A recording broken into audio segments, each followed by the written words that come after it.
Halo, assalamualaikum warahmatullahi wabarakatuh. Siapa yang pernah mengalami cacar air ya?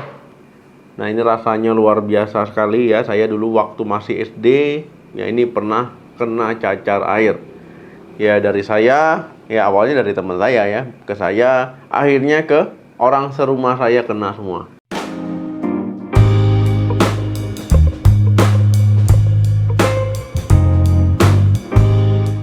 Jadi teman-teman ya, cacar air adalah penyakit menular yang disebabkan oleh virus varicella zoster. Nah, penyakit ini ditandai dengan gejala yang muncul ruam kemerahan berisi cairan. Nah, ini terasa gatal ya di seluruh tubuh. Ya bisa muncul dimanapun ya. Cacar air dalam istilah medis dikenal dengan varicella. Nah, jadi siapa nih yang pernah mengalami cacar air? Coba komen. Apa saja gejala cacar air, dok? Nah, jadi teman-teman ya, gejala cacar air ya tentu munculnya ruam ya berisi cairan ataupun lepuhan berisi cairan. Ya ini biasanya muncul 10 sampai 21 hari setelah terpapar virus varicella. Nah, kemudian ya ruam ini bisa muncul dimanapun, di wajah, bisa ya di punggung, di bagian dada, di perut, di kaki, ya pokoknya bisa menyebar ke seluruh tubuh. Kemudian ya kadang malah ya sampai ke area-area yang kita kira nggak bakal kena, ini bisa kena juga. Nah, gejala lain ya selain muncul ruam tadi, bisa demam, kemudian bisa sakit tenggorokan, bisa sakit perut ringan, kadang bisa sakit kepala, merasa kelelahan, ya lemas, nafsu makannya berkurang ya. Nah, itu gejala-gejala penyerta yang bisa dialami. Nah, untuk penyebab cacar air apa? Nah, seperti yang saya jelaskan tadi ya. Penyebab cacar air ini disebabkan oleh varicella zoster, ini virus ya.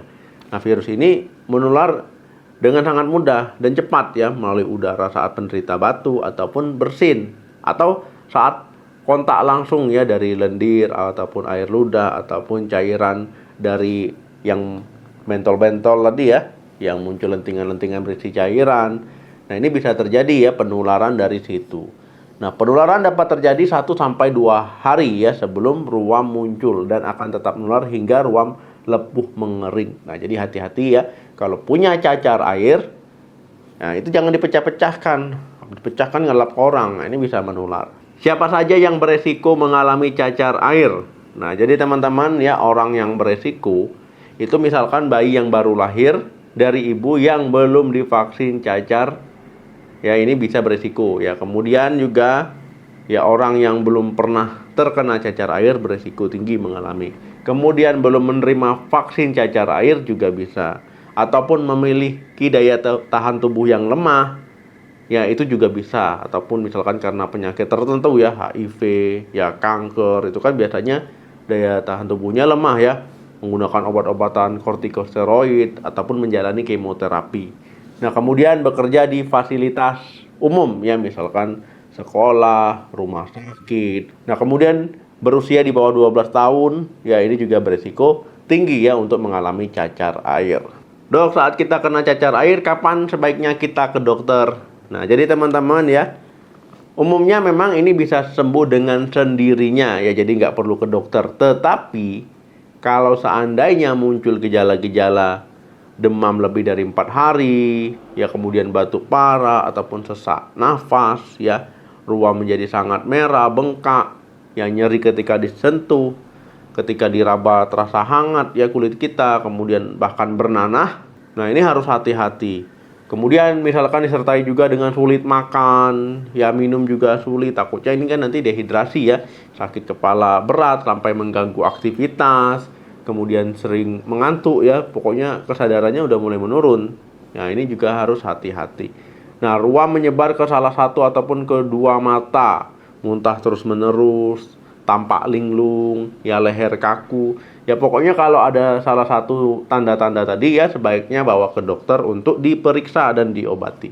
Nah, gimana cara dokter untuk mendiagnosa cacar air? Ya tentu nanti dilakukan anamnesa ataupun menanyakan keluhan ya yang dialami. Kemudian nanti lakukan pemeriksaan fisik secara umum ya, kemudian baru nanti dilakukan pemeriksaan fisik khusus ya untuk menilai lentingan. Kemudian jika diperlukan pemeriksaan penunjang, misalkan tes darah ya ataupun kultur virus ya, ini bisa dilakukan ya. Nah, ini akan memudahkan nanti pengobatannya. Dok, gimana cara kita mengobati cacar air? Nah, ini yang ditunggu teman-teman ya, gimana sih cara mengobatinya supaya sembuh ya. Nah, jadi teman-teman ya, biasanya diberikan obat-obatan misalkan antihistamin ya, seperti diphenhydramine, kemudian cetirizine ya, kemudian loratadine ya, ini untuk meredakan gatal. Nah, sedangkan misalkan teman-teman sakit kepala, demam, nyeri-nyeri otot ya, ini bisa diberikan paracetamol ya, paracetamol tablet. Nah, tapi teman-teman tidak disarankan untuk pemberian aspirin ya, ini karena bisa beresiko ya terkena sindrom Reye ya. Jadi teman-teman tidak disarankan, ataupun ibuprofen juga ini tidak disarankan ya, karena ini nanti bisa takutnya muncul infeksi sekunder dan juga kerusakan jaringan. Kemudian teman-teman ya, kalau mengalami cacar air jangan digaruk-garuk ya, takutnya nanti pecah, kemudian nanti bisa infeksi bakteri, malah double ya, udah kena virus, kena infeksi bakteri ya, nanti mau nggak mau ya harus minum antibiotik ya. Nah, kalau seandainya teman-teman antivirus ya, itu bisa diberikan misalkan valacyclovir, aciclovir ya, famciclovir ya, itu untuk antivirusnya. Kemudian ya, selain obat-obatan perlu juga perawatan mandiri ataupun perawatan yang dilakukan di rumah ya. Itu tentu teman-teman harus perbanyak minum air putih yaitu 2 liter atau disesuaikan dengan kebutuhan. Nah, kemudian konsumsi makanannya itu yang lembut-lembut dulu, kalau bisa makan bubur dulu ya. Nah, kemudian jangan makan yang terlalu asin-asin, terlalu asam-asam, terlalu pedas-pedas. Nah, kemudian teman-teman ya, hindari menggaruk. Takutnya nanti itu tadi ya, luka cacar airnya malah infeksi. Nah, kemudian teman-teman ya, itu potong kukunya. Takutnya tidur nggak sadar garuk-garuk ya. Ataupun misalkan pas tidur pakai sarung tangan. Nah, jadi kalau seandainya garuk kan kena sarung tangan, itu nggak lecet. Kemudian ya, pakai pakaiannya itu yang nyaman, yang lembut ya. Kemudian tetap mandi, jangan sampai nggak mandi ya. Mandi itu ya lebih sering lah, misalkan 2 kali, 3 kali atau 4 kali sehari itu bisa pakai air hangat ya. Nah, ini biar tetap bersih. Nah, tapi kalau mandi itu jangan digosok terlalu kuat, nanti malah pecah semua. Saat mengeringkan badan juga pakai handuk ya, jangan digosok seperti biasa ya, malah lecet. Jadi dipukul-pukul ringan saja pakai handuk. Nah, kemudian ya teman-teman bisa menggunakan lotion ya, lotion untuk menghilangkan gatal. Lotionnya apa? Mereknya bebas ya, biasanya dia mengandung ya calamin, kemudian mengandung diphenhydramine ya, kemudian mengandung zinc oxide ya. Nah, ini bisa ya, itu teman-teman tahu lah ya, di apotek ada banyak ya, itu bisa digunakan ya pada lentingan-lentingannya.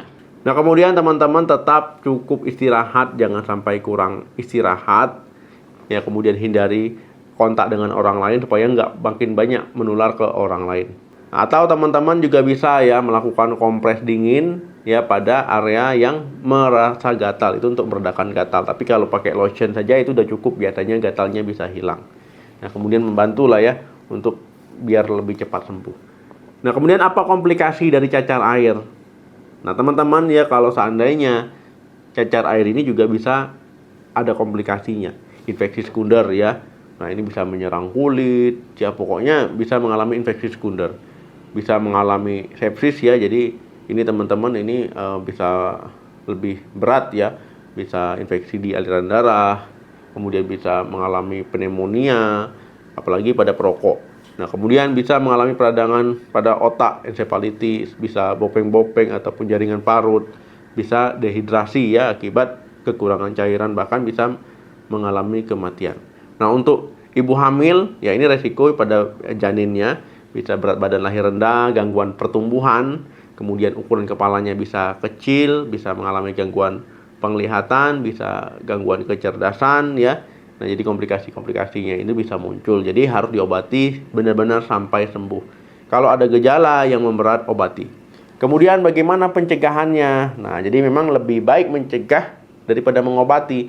Sudah terlanjur kena baru cari-cari informasi. Lebih baik dari sekarang teman-teman tahu ya gimana sih tentang cacar air dan juga cara mencegahnya. Cara efektif adalah dengan apa kira-kira? Dengan vaksin cacar air ya. Jadi vaksin ini biasanya diberikan pada anak ya atau orang dewasa yang belum menerima vaksin cacar air. Nah, jadi kalau sudah terserang gimana dok? Apakah perlu vaksin lagi? Nggak perlu ya. Nah, jadi kalau teman-teman sudah kena cacar air, ya nggak perlu vaksin, ngapain vaksin? Apa alasannya? Ya karena ketika teman-teman kena cacar air kemudian sembuh, ya itu tubuh akan membentuk antibodi ya terhadap virus varicella tadi. Jadi kalau seandainya terserang lagi, ya kemungkinan untuk mengalaminya itu kecil. Kalaupun seandainya terinfeksi lagi, ya itu biasanya lebih ringan ya. Nah itu biasanya nggak perlu penanganan apapun, sembuh sendiri. Nah kemudian yang perlu diperhatikan adalah vaksin cacar air jangan diberikan pada ibu hamil. Ini nggak boleh ya. Dok, saya di rumah ada orang nih yang kena cacar air, jadi gimana solusinya? Ya jadi baiknya ruangannya itu dipisahkan ya ke ruangan lain. Kemudian hindari kontak dengan penderita karena ini bisa menyebar melalui udara, pakai masker ya. Nah, jadi teman-teman ya harus menghindari. Kemudian teman-teman juga cuci tangan dengan air pakai sabun dengan air mengalir. Kalau seandainya sudah selesai kontak dengan penderita, jangan juga ya penderitanya dibiarin di ruangan itu mau makan nggak makan, mau minum nggak minum, ya urusan dia, jangan ya, tetap harus kita perhatikan. Nah, kemudian ya hindari berbagi peralatan makan dengan penderita, jadi dipisahkan. Kemudian ya teman-teman ya selalu membersihkan area rumah, ya misalkan perabotannya, tempat tidur ya, kemudian juga misalkan kursi ya dan lain-lain. Nah intinya dibersihkan, rumah itu dibersihkan, jangan sampai tidak dibersihkan. Ingatkan anggota keluarga yang terinfeksi ya jangan menggaruk. Ya jangan nanti tidak menjaga kebersihannya karena bisa menularkan ke yang lain. Potong kuku ya, potong kuku, gunakan sarung tangan supaya nggak garuk-garuk ya. Kalau garuk takutnya infeksi sekunder. Jadi teman-teman saat terkena cacar air juga dikasih tahu jangan sampai berkeliaran kemana-mana, nanti dia jalan bosan di rumah, ke pasar dia ya, ke mall. Nah, ini kan repot. Jadi harus sampai benar-benar kering baru bisa kelayapan keluar rumah. Oke teman-teman, terima kasih yang sudah nonton sampai habis. Jangan lupa di like, di share, subscribe channel ini. Ya kalau teman-teman ada pengalaman gimana dulu sembuhnya karena cacar air, boleh di kolom komentar diceritakan. Sampai ketemu lagi, salam sehat, sampai jumpa.